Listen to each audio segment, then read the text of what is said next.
మోకాళ్ల నొప్పులు, gas, gut health వంటి సర్వ రోగాలకు నివారణి అరుణ యోగా ఆముదం. రీసెంట్ గా వరుస దొంగతనాలు భయభ్రాంతులు చేస్తున్నాయి ప్రజల్ని. ఎందుకంటే ఒంటరి మహిళల్నే టార్గెట్ చేస్తూ కొంతమంది దొంగలైతే మాత్రం చెలరేగిపోతున్నారని చెప్పుకోవచ్చు. రీసెంట్ గా విశాఖపట్నం జిల్లా ఆర్లవలో జరిగిన ఒక సంఘటన అందరినీ ఉలిక్కి పడేలా చేసింది. ఒంటరిగా నివసిస్తున్నటువంటి లక్ష్మి అనే మహిళ, అదే వారి హస్బెండ్ కూడా డ్యూటీకి వెళ్ళిన తర్వాత ఎవరూ లేని సమయంలో ఒక దొంగతనంకి వచ్చిన వ్యక్తి బంగారాన్ని, నగదుని దోచుకోవడమే కాకుండా ఆమెను కిరాతకంగా హత్య చేయడంతో ఒక్కసారిగా షాక్ గురైన పరిస్థితి ఇక్కడ గ్రామస్తులంతా కూడా. సో దీనికి సంబంధించిన డీటెయిల్స్ అయితే మాత్రం కుటుంబ సభ్యులు ఉన్నారు, వారితో మాట్లాడదాం. ప్రస్తుతం మనమైతే ఎక్కడైతే నిందితుడు హత్య చేశాడో ఆ ఏరియాలోనే ఉన్నాం. ఎవరైతే మృతురాలు లక్ష్మి ఉన్నారో ఆమె నివసించినటువంటి గతంలో ఆ ఇంట్లోనే ఉన్నాము, మాట్లాడదాం. ఒంటరిగా భర్త హస్బెండ్ డ్యూటీకి వెళ్ళిపోయిన తర్వాత ఇంట్లో పనులు ముగించుకొని చాలా యాక్టివ్ గా ఉంటారు మీ అత్తయ్య గారు అనుకుంటా. ఆమె యాక్ట్ చిట్టీలు వేయడం కానీ, అందరితో ఏదైనా ఫంక్షన్ అయినా కలివిడిగా ఉండడం కానీ, సో అలాంటి వ్యక్తిని టార్గెట్ చేస్తూ హత్య చేయడమే కాకుండా బంగారం దోచుకు వెళ్ళిపోవడం అంటే బంగారం ఇవ్వాలి కాకపోతే రేపు కొంటాం, కానీ అదే ప్రాణాలను కూడా తీసుకెళ్ళిపోయేంత కిరాతకం గురించి అసలు ఏంటి సార్ ఆ రోజు ఏం జరిగింది? ఆ రోజమ్మ మార్నింగ్ 8:30, 8:00 కల్లా మా మావయ్య గారు డ్యూటీకి వెళ్ళిపోయారమ్మా. పైన రెంట్కి ఒక అబ్బాయి ఉంటాడు, తను కూడా లేట్గా వెళ్ళారు. ఆ రోజు 10:30, 10, 12 అలాగే వెళ్ళారు. వెళ్ళిన టైంలోని అతను 2 టైమ్స్ అట్నుంచి ఇటు, ఇటు నుంచి అటు 2 టైమ్స్ అబ్జర్వ్ చేశాడు. వీధిలోకి వచ్చి అబ్జర్వ్ చేసి చూసుకొని కామ్గా లోపలికి వచ్చారమ్మా. వచ్చేసి సడన్గా అక్కడి నుంచి ఏం జరిగిందో 10:43కి మా మావయ్య గారు మా అత్తయ్య తాతని మాట్లాడారు. అక్కడితో లాస్ట్ కాల్. దాని తర్వాత మా వైఫ్ 1:30కి వీడియో కాల్ చేశారు. లిఫ్ట్ చేయలేదంటే పడుకున్నారేమో, రెస్ట్ తీసుకుంటున్నారేమో, ఈవినింగ్ ఫోన్ చేస్తారని.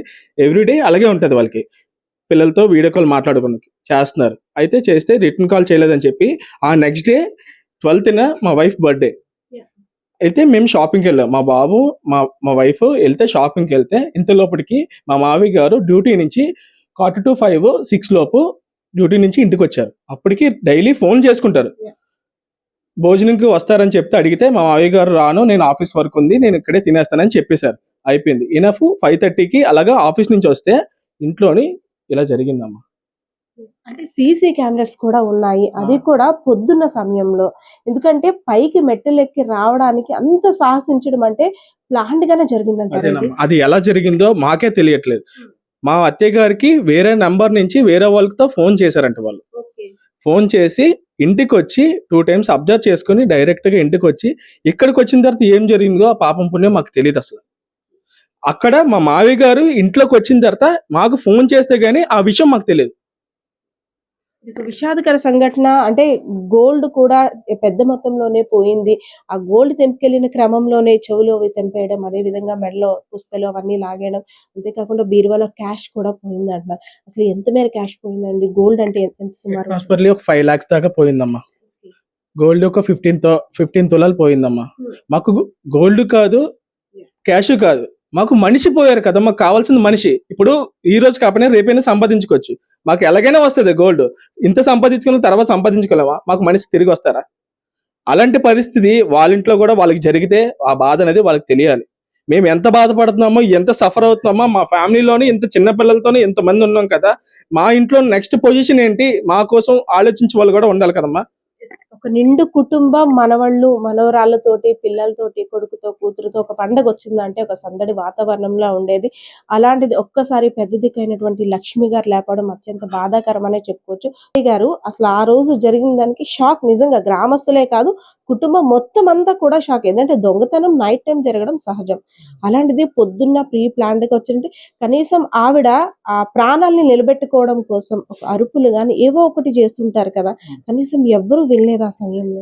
మేడం, మేము ప్రెజెంట్ అత్తయ్య వాళ్ళతో ఉండట్లేదు. మా ఆయన బిజినెస్ వల్ల కార్లు పెట్టుకుని పార్కింగ్ ఇబ్బంది అవుతుందని మేము, మా హస్బెండ్, మా బాబు కలిపి వేరేగా శ్రీకాంత్ నగర్ లో రెంట్కుంటున్నాం. అందువల్ల సో మాకు తెలియదు మేడం. అంటే సో మేడం, అంటే పైకి ఎవరైనా ఒక అనుమానాస్పదంగా ఎవరైనా వ్యక్తి వచ్చినట్టయితే లేదు, 2 రోజుల ముందు తిరగడం గానీ, ఇక్కడ రెక్కి నిర్వహించడం గానీ అదంతా చేస్తారు కదా. చుట్టుపక్కల అంటే పక్కనుండే వాళ్ళు, అది కూడా మార్నింగ్ టైం కాబట్టి ఎవరు గమనించలేదు. అబ్జర్వేషన్ చేసిందేమో అనుకుంటున్నాం అమ్మా. ఇది సడన్ గా చేసింది అయితే కాదు. 1 డే బిఫోర్ మా అత్తయ్య గారు బ్యాంక్ వెళ్ళి క్యాష్ విత్డ్రాల్ చేశారమ్మా. దాని తర్వాత నెక్స్ట్ డే చీటీ అమౌంట్ అంటే వాళ్ళకి సెటిల్మెంట్ చేసి అప్పచెప్పాలని నెక్స్ట్ డేనే ఇలా జరిగిందమ్మా. అసలు మేడం అంటే లక్ష్మి గారు చాలా యాక్టివ్ గా చిట్టీలే కాదు, ఏదైనా ఫ్యామిలీలో ఒకేషన్ అయితే అసలు మేడమే పెద్ద దిక్కు అనేటట్టు ఉంటారు. సో గబుక్కుమని మీరు కూడా రావాలన్న అత్తయ్య గారు అనుకుని, కానీ ఇప్పుడు లేని పరిస్థితి. సో ఇలా వేరే ఒకరి కుటుంబంలో జరగకూడదు అంటే అలర్ట్ గా ఉండాలి.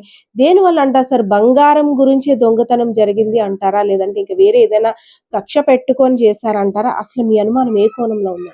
అదే మాకు అర్థం కావట్లేదమ్మా. ఏ విషయంలో ఎలా జరిగిందో కూడా మాకు తెలియట్లే. అసలు అలా గొడవాడే వాళ్ళైతే ఈ ఇన్ని సంవత్సరాలు మనం ఇలా బతకలేము, ఈ ఇంట్లో కూడా ఉండలేము మనం. అది మీకు తెలిసిందే. ఎన్ని సంవత్సరాలు బట్టి ఉంటున్నామో ఈ వీధిలో వాళ్ళు అడిగినా, బయట ప్రపంచంలో ఎవరు అడిగినా చెప్తారు ఈ మనిషి ఎలాంటిదా అని. చిట్టీలకి సంబంధించి కూడా అంటే ఎంత కరెక్ట్ గా మేనేజ్ చేసుకున్నప్పుడు కూడా చిట్టీలకి సంబంధించి కూడా లేడీస్ కదా ఎక్కడో దగ్గర గొడవలు అవుతుంది. అలాంటిది ఏమైనా గమనించారా? ఇది చీటీలు వేశారని చెప్తే అలాగని ఇందులోని ఫ్యామిలీ మెంబర్స్ తప్పించి అవుటర్స్ ఎవరు ఉండరమ్మా. ఓన్లీ ఫ్యామిలీ మెంబర్స్, ఓన్లీ ఎవరైతే పర్ఫెక్ట్ గా మా ఫ్యామిలీ వాళ్ళు నమ్ముతారో వాళ్ళే వేయిస్తారు. అది కూడా ఫ్యామిలీ మెంబర్స్ కరెక్ట్ కడతానంటేనే వాళ్ళే వేయిస్తారు.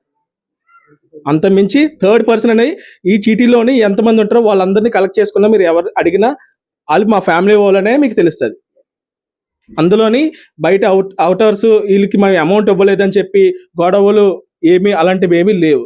మీరు ఎంత ఎంక్వైరీ చేసుకున్నా మాకు నో ప్రాబ్లం. ఎస్, నిజంగా జరిగిన సంఘటన ఎవరు కూడా ఇది తీర్చలేనిది. ఒక పెద్ద దిక్కును కోల్పోవడం అంటే చిన్న విషయం కాదు. అది కూడా డబ్బు బంగారం పోయిందంటే అది వేరేలా ఉన్ను. దొంగతనం చేసిన వాడు వస్తాదో రాదో, కానీ ఒక నిండు ప్రాణాన్ని బలి తీసుకున్నాడు అతి కిరాతకంగా.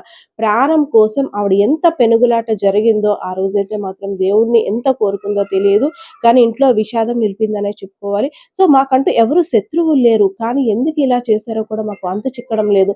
పోలీసులు వచ్చారు, అదే విధంగా క్లూస్ టీం వచ్చింది, పోలీస్ జాగ్రాలు వచ్చాయి. క్లూస్ టీం అంతా కూడా సేకరించినప్పుడు కూడా ఒక మాస్క్ వేసుకున్న వ్యక్తి ఇక్కడ రెక్కి నిర్వహించి ఇలా చేయడం కంపల్సరీగా ఆ వ్యక్తి ఎవరనేది పోలీసులు త్వరలోనే పట్టుకోవాలనేది కుటుంబ సభ్యులు ఆశిస్తున్న పరిస్థితి కనిపిస్తా ఉంది. ఇక్కడ కెమెరా పర్సన్ బాలకృష్ణతో పద్మ, ఐడ్రీ మీడియా, విశాఖపట్నం జిల్లా.